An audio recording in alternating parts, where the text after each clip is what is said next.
Paul DaCosta, thank you so much for joining me. We're here to talk about Level Insurance. My name is Justin Lito. I'm the CEO and co-founder of Level Insurance, now called Level-esque as we've rebranded. We're going to talk a little bit about your experience using the Level Insurance product and the claims process. But before we do so, will you tell us a little bit about yourself, about your practice, please? Yeah, good morning, Justin. Great to be with you. Good to see you. So as you said, my name is Paul DaCosta. I'm a partner with the firm of Snyder, Sarno, Daniello, Masseri, and DaCosta. We're based in New Jersey. We have offices throughout the state, and I head up our firm's medical malpractice and personal injury department. I'm a civil certified trial attorney by the Supreme Court of New Jersey, and I focus my practice largely on medical malpractice cases as well as other catastrophic injury, personal injury cases. I started my career actually doing defense work. I did medical malpractice, some products liability, mass tort, and then converted over to the bright, sunny side of the V on the docket, shall we say, and have been doing plaintiff's work for several years now. So, Paul, your law firm, Snyder, Sarno, Daniello, Masseri, DaCosta, you guys have used Level Insurance for multiple different kinds of cases, mostly medical malpractice is what I've heard from you. But I think a lot of lawyers, when they hear about Level Insurance, they think, okay, this is a great idea. I can insure my case. I'll make sure that if I lose the case, I have some backstop. But a question I often hear from folks is, what's your claims history? Are we actually going to get paid? And how's that process going to look? Because I think especially as plaintiff lawyers, knowing how we deal with insurance companies very regularly, we're a little skeptical, right? Like we think, okay, is the insurance company actually going to be there when I need them? I think people have that feeling oftentimes about all types of insurance. And so for us, it's important that people understand that when they use Level Insurance and they insure their cases, that if they have the problem where they lose their case at trial, that we're actually going to be there, that we're going to do exactly what we said we were going to do. So for your firm, you've had several policies that you've bought with us and you've been a great customer. Can you tell us a little bit about your experience with the claims handling process and how that went for you? Because I want everyone to understand that when they use Level Insurance, not only are they going to have the feeling of protection, but when they actually go into the courtroom and try the cases and they lose, they're going to be protected immediately by the policy. Yeah, so I mean, you hit the nail on the head. Everyone's skeptical about insurance companies. You know, if you do what I do, what you and Larry used to do. But I can say, honestly, that it was the most straightforward, easiest claims process I've ever had to go through. Number one, yes, we did get paid, and we got paid in full on the policy. We got paid very expeditiously, without any hassle, and with little to no real claims proof process. It was a very simple, straightforward, and easy claims process. And, no one likes to lose, and it's going to happen statistically from time to time. And, it was a real nice thing to have in the back end, as you said.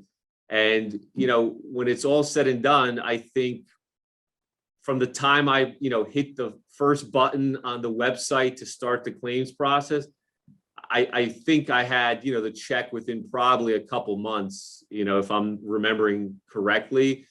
And it was as easy as it is to almost apply and get the product on the front end. That's good to hear. And I know you said earlier, we were talking a little bit before we started the recording, that your firm does different types of work. You do matrimonial, you do personal injury, but your focus is medical malpractice. And I think we all know that medical malpractice cases, not only do they cost the most money, but they also tend to present the most risk because, the way that, especially, with the way that the media has painted medical malpractice cases, it just immediately you start in front of a jury, possibly just a little bit behind. So there's that extra risk factor there. I know when I did that work, it felt that way as well. So especially as it relates to those cases, the products liability cases, can you tell us how does this product, once you have it in place, how does it make you feel? Does it make you feel stronger? Does it make you feel like you have a leg up on the defense? The actual perception when it's there, how do you use it? So you're absolutely correct. Medical malpractice cases are high stakes, high risk. On the average case, I'll spend anywhere between $75,000 to $125,000, upwards sometimes of $200,000 per case. And, my motto and our mantra to clients and to my team members is that we handle every case as if it's going to go to trial. We don't cut corners. We do what's has to be done and needs to be done for the client in the case to make sure that when the insurance company considers, are we going to settle? If the answer is no for some reason, they know we're going to be ready to go to trial. And what does the level insurance product in my back pocket do for the calculation? It definitely gives me that added boost of confidence, and my client as well.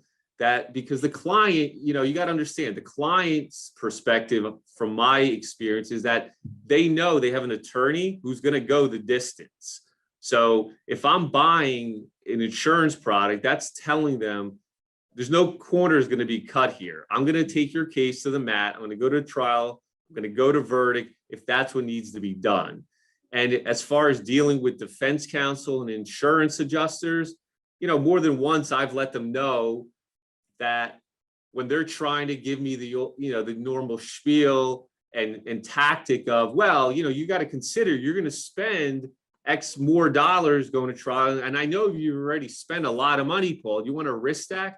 And I just very simply and quickly tell them, don't you worry about that. I've got that covered. I have insurance. And usually, they don't believe me at first and they give me like a side look.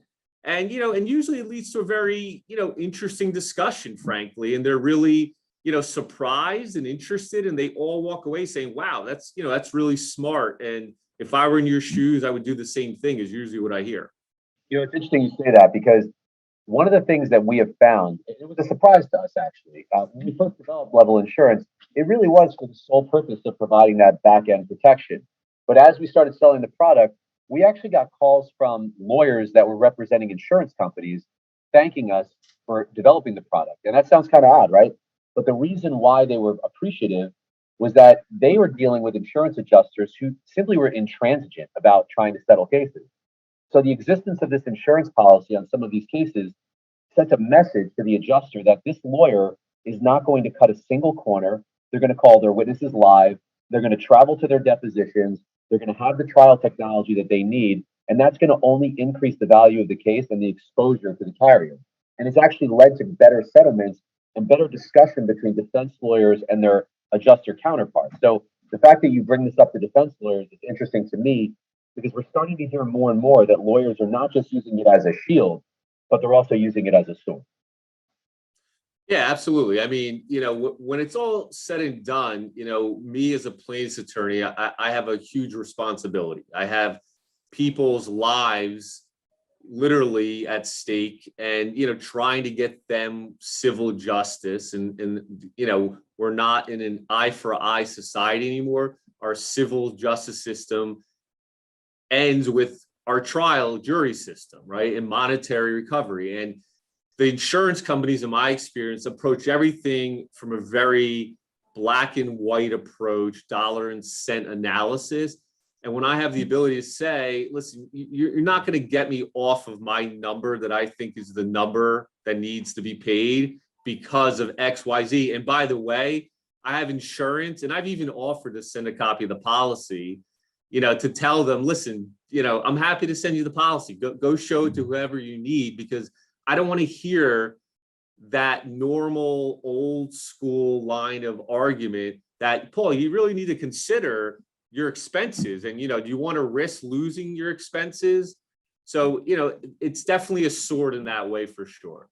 And for the case where you had to make your claim, without telling us specifics about the parties themselves, can you tell us a little bit about the case, how the case went?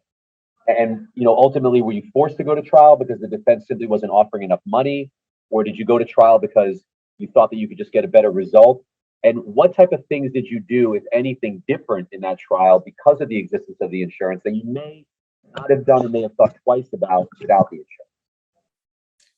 Yeah. So, I've had probably, I don't even know, 30 to 50 cases. I would say I've taken out the policy and I've been fortunate to only I made a claim once.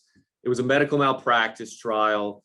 My best recollection is that we did have two defendants and at least one, if not both of them, refused to consent to settle. So in New Jersey, at least, the doctor's medical malpractice insurance policies have consent clauses. So even if the defense attorney and the insurance company wants to settle, if the doctor says, I do not consent, they have veto power, that case is going to trial. And I think that's particular case is what really led the case to have to go to trial. It was a normal med mal case, I think lasted 3 to 4 weeks. And, we went into that trial like we always do, locked and loaded. We called all our witnesses, but, the policy was there as a safety net, knowing we're going to try the case like we try every case. And if it doesn't go our way, it's there as a backup. And ultimately, the client was happy, although, we got no cause. They were happy with the way we presented the case. It was actually a gentleman of Egyptian descent, and his wife and his sons were a little concerned, how was the jury going to receive them as being immigrants from Egypt? And, how were we going to ever get justice? And, what really strikes a chord with me is that at the end of the case, the family couldn't have been happier with me and my trial team, because we gave their father and husband's case and legacy a chance for justice. And his story was told, on the witness stand, through our experts, through them. And they really, walked away saying, you know what, you fought like a lion for me. I always remember those comments. And that's just, what we do. And your product, allows us to have another bullet in our chambers when we go into trial and go to war for our clients. Yeah, I have a lot of respect for it, Paul, because I think that, when you're talking about trial, every good trial lawyer loses cases. If you're not a trial lawyer, you're not losing a case or two in front of a jury, because you go in front of a jury, you're always taking a risk at how they're going to perceive your case. And you could be the very best are still going to lose.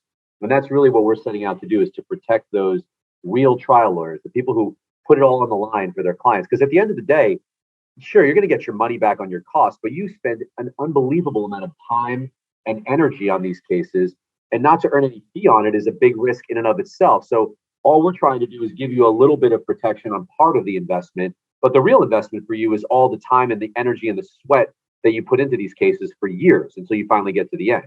So give you a lot of credit for all the work that you do. Yeah, thanks, Judge. I appreciate those sentiments and comments. I really do. And it's the truth. I mean, we approach every case from the get-go like it's, our own family is the client, and we really don't cut corners. And, I started my career doing defense work, medical malpractice, and then transitioned to also doing products liability and some mass tort defense work. And a lot of the people on my team also had defense backgrounds. So we've been there. We know how the defense thinks, how they approach cases.